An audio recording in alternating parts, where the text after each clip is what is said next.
Hi, welcome to my channel, SatyamShakti Astro and more, and here I'm running a series on the 10 Mahavidyas, and today we're going to speak about one of the most beautiful Mahavidya, or the cosmic divine energy of Maa Kali, and her name is Tripura Sundari, or a lot of people know her by the name of Lalita. Alright, so what does she represent? She basically represents the perfection, the day and the night, okay, two sides of the same coin. Without day and without night being balanced, you would not be able to live a perfect life. So she represents a combination of the day and the night. Okay, she is the totality of perfection. She is number 16. She is that human characteristics wherein this number 16 represents the age of accomplished perfection. Okay, this is the age when a person's highest energy sets in. This is the age when a person is on its highest vigor and libido.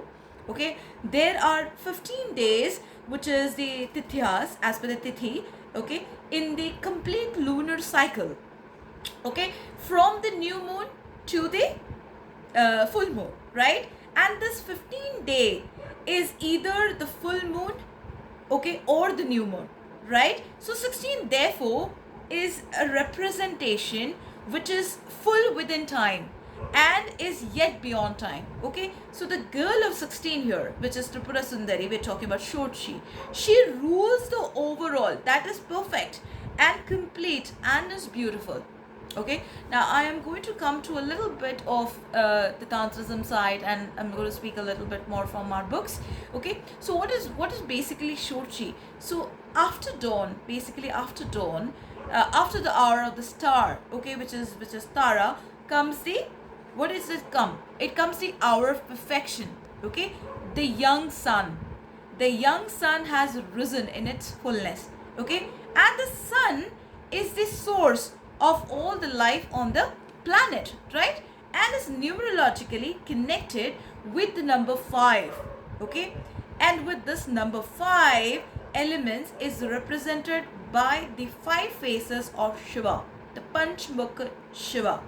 Just after the dawn, its fierceness, okay, the fierceness of the sun has not yet appeared. It seems very gentle. It appears very subtle. It feels so young, right? It feels very auspicious, very bright, because everybody likes to look at the rising sun, right?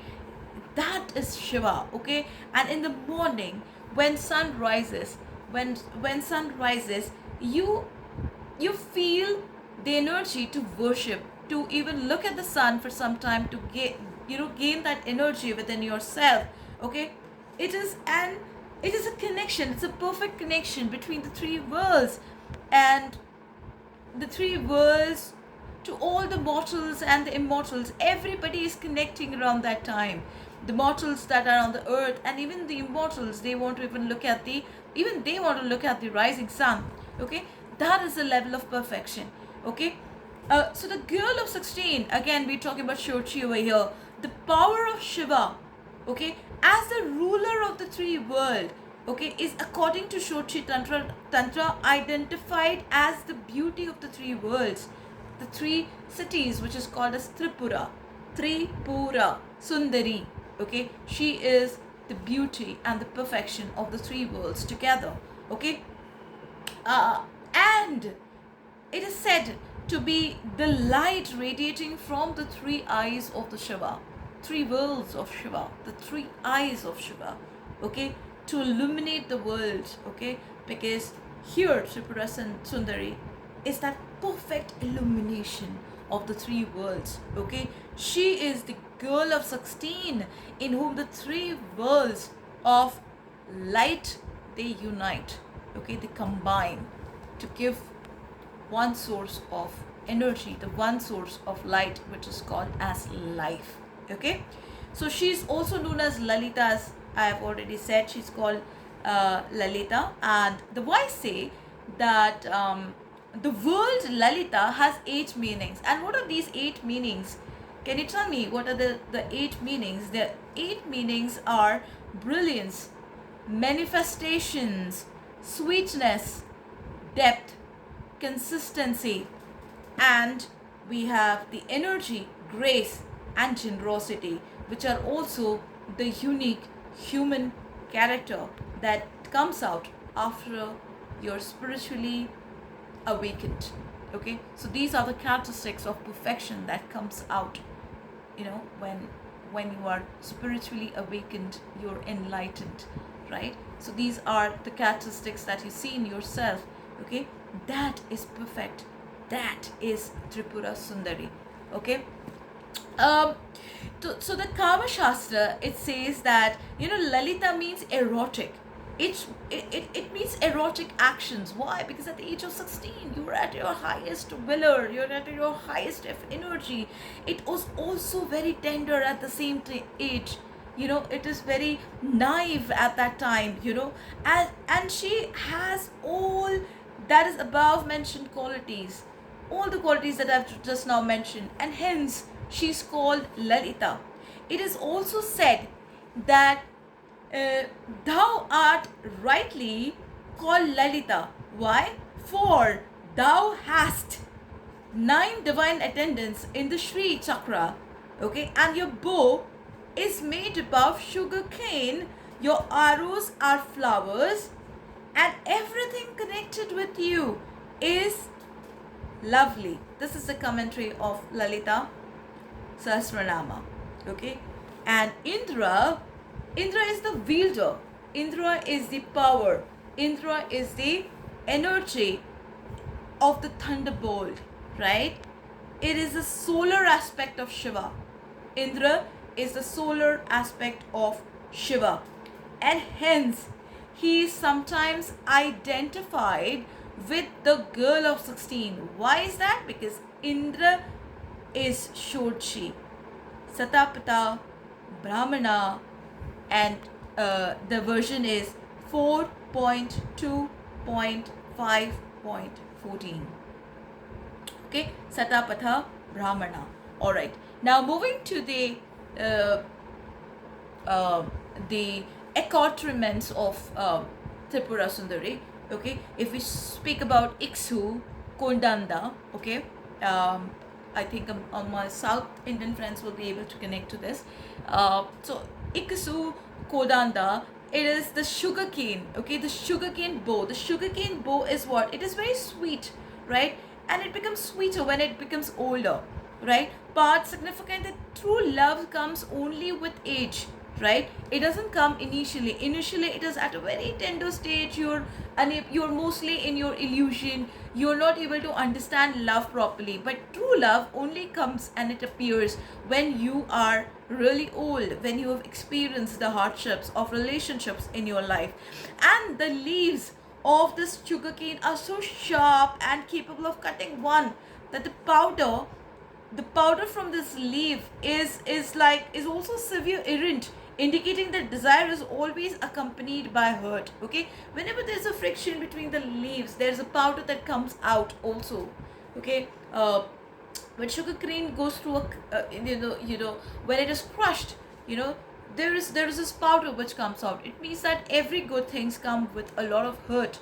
It comes with a lot. Every desire has hurt, right? So this is what it indicates basically. So the idea is further strengthened by the bees forming the string of the bow, right? You might have seen that the bees, they produce honey, but they also sting, right? They also sting. So why? So you have to understand that every sweet thing that comes out also gives you hurt. Okay, it also gives you pain, right? So Tripura Sundari is that pure love that comes after experience. Okay, that love that comes as a perfect spiritual divine love and connectivity with your partner, which comes through processing, which comes after a long wait. Okay, that is defined as Tripura Sundari. She is that young 16 who is tender. She is sweet, she's subtle, and at the same time she's full of valor. She's full of divinity. Okay, this is what it means. Now moving to the Pasa, which is again another iconology of Tripura Sundari. So the triple nose which Tripura Sundari carries represents the three things which are limited, bound, and conditioned. What are these limited, bound, and conditions? Okay, let us talk about individuality. The individuality is the anutva. Okay, the basis to avidya, because again here Tripura Sundari represents our divine wisdom, Bhoo. She's represented with Bhoo, right? So she is the basis of that avidya, or the ignorance. It is the deep unconscious belief, okay, that we are incomplete, imperfect, or insignificant creatures. We are good for nothing. We have conditioned our mind and our brains in such a way that we are humanly, so we are insignificant. We are allowed to make mistakes, right? So we are those powerless creatures that, cannot control anything around us. Okay, then a manifestation of the divinity, perfect light of consciousness. Okay, accept this. We consider ourselves insignificant. We consider ourselves not perfect, right? So she represents that. Then we have the differentiation, Maya, the concept that we are separate and different from other beings and from nature itself, right? We, as a division of reality into subject and object, perceiver and percept, we always have been differentiating ourselves. Like they say that a pot, when filled with water and you leave it on an ocean, it will float. But it is the water in that pot has become separate from the ocean. But the moment you break that pot, the water in that pot will merge with the water in the ocean. That's exactly what you are. Okay, Maya separates you from the reality, but the moment you break that pot in the form of your ego, jealousness, competition, greed, attachments, it merges with the ocean. Okay, this is exactly what is Tripura Sundari.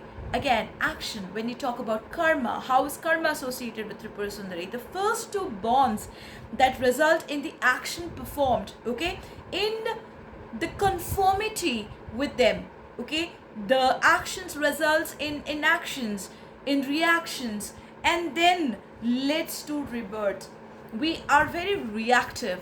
We take pride in our knowledge. Okay, and every reaction, every action to our karma or to the reaction of other people, we tend to react back, and that leads to rebirth. So what does Tripura Sundari depict? She gives us the wisdom to be able to recognize that. Okay, to be able to recognize, to be able to discard that Maya, to be able to do the karmas without being reactive and without being attached to our karmas. And that's exactly what even Krishna has explained in Bhagavad Gita, right? So there is another most important factor which is called as Ankusha. What do you mean by Ankusha? The elephant goat is the Ankusha, okay? The incentive to continue in spiritual practice. And the applications of the teachings, whatever you learn, okay, whatever you learn as wisdom, okay, is to implement. It's not just about reading. Elephant, what does it represent? It represents wisdom, right? Ganesha represents wisdom. But people, they are so bookish, they just want to read and they don't want to implement it in their lives. For everything nowadays, even I've been asked these kind of questions that, Ma, what are the sources of your knowledge? There's something called a sadhana. There is something called as divine knowledge that comes from inside within.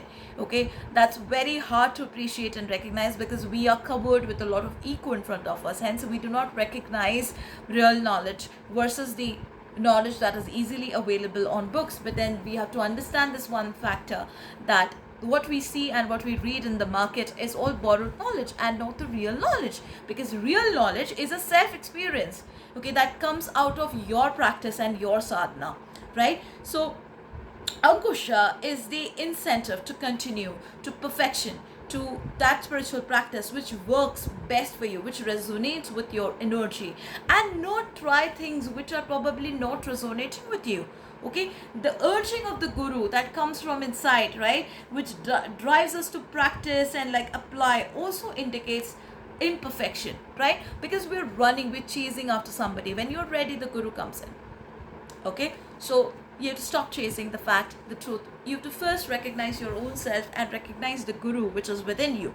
Okay, it also indicates the prime necessity to control your anger. Okay, control the anger, not suppress the anger. Control the anger, the worst of all negative emotions, which results in the self-destruction as well as the destruction of the other. Okay, anger has to be controlled and not being suppressed. Okay, there is a difference between the two, but that needs to be done to not create a self-destruction process within yourself. Okay, spirituality teaches you patience, and Tripura Sundari teaches you patience out of that 16-year-old energy of vitality, valor, and making you more subtle, making you more calmer, right? So like they say that from 1 to 16 you are at your peak of your energies, and after that it starts subsiding. But then there comes a time again when you again become subtle through your experiences, and in your old age you understand and recognize love better, right? But in between these two phases, there comes a phase when you're full of ego, when you're full of jealousness, when you're full of overconfidence, and when you're full of competition, right? That's the stage when you are suffering the most, right? So she represents that. Okay, and then we have the Salipalava. Okay, now what is Salipalava? Salipalava is the rice spring that she has, okay, which symbolizes the nature of beauty, okay, fecundity, and the abundance that is around us, the fruitations of one's good results. Okay, when you are at your best and when you're pursuing your spirituality with the best of intentions, by keeping all the negatives at bay and not creating a self-destructive mode for yourself, by recognizing the best energy that resonates with you in your spiritual pursuit, is when it comes to fruition. And Tripura Sundari represents that. That's very much about Tripura Sundari. We will continue with the series. If you've liked the video, please share it with your friends, with your relatives, and do not forget to subscribe, like, and comment if in case you have any questions. And I'll come back again with a new video, and we'll talk soon. Bye. Take care.